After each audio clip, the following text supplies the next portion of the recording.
So clear this up with Le'Veon Bell. Why would he come back and play the second half of the season?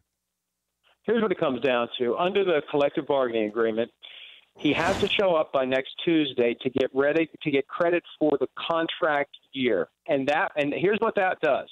It forces the Steelers in March to decide what they're going to do by way of franchise tag, transition tag, or let him walk away. Because if he shows up and if he gets credit for this year under the contract, there's no way they would use the franchise tag on him again next year because it would be the quarterback tender of $25 million.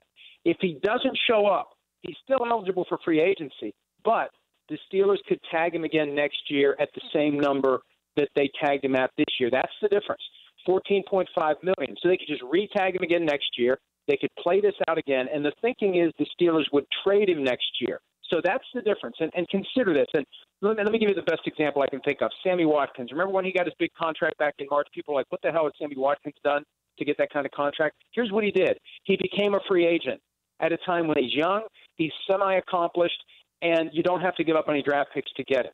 So Le'Veon Bell, if he hits the market with no trade obligation, if you don't have to give up draft picks to get him, you're going to pay him more money than if the Steelers still control his rights under the franchise tag at $14.5 million, which they may very well do again, and then try to trade him. That's the difference between showing up and not showing up. If he shows up, he hits the market, and he gets a gigantic contract. If he doesn't show up, he's running the risk the Steelers tag him again, and then they control his rights, and then they trade him to who they want to trade him to, and he gets less money because whoever he signs with has to give up whatever it is, a second-round pick, a third-round pick, whatever. Whatever the team has to give up necessarily is less dollars they'll pay him. Do you think he's showing up? I really don't know at this point. I mean, look, the thinking is he doesn't want to subject himself to injury. He doesn't want to do anything to disrupt the money he thinks he's going to make next March. So if you show up at all, you're incurring an enhanced risk that you're going to get injured. Now, with James Conner playing as well as he is, maybe they wouldn't use Le'Veon Bell as much as he feared that he would be used. And that's why he initially didn't show up.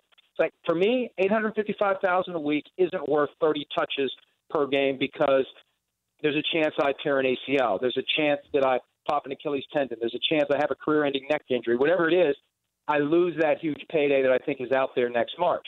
So now that Conner is playing well, and there's only 7 games left in the season by the time he returns, maybe that's when he says, I'll roll the dice, I'll take the money, and maybe they won't use me like they were going to use me. But, you know, the only certainty, if you're looking to protect yourself and ensure that you're 100% going into 2019, is to not show up. And then it comes down to that analysis of what would a team pay if they have to trade for you versus what would a team pay if they can just sign you on the open market. That is the core question at this point, and that's the answer he has to resolve by next Tuesday.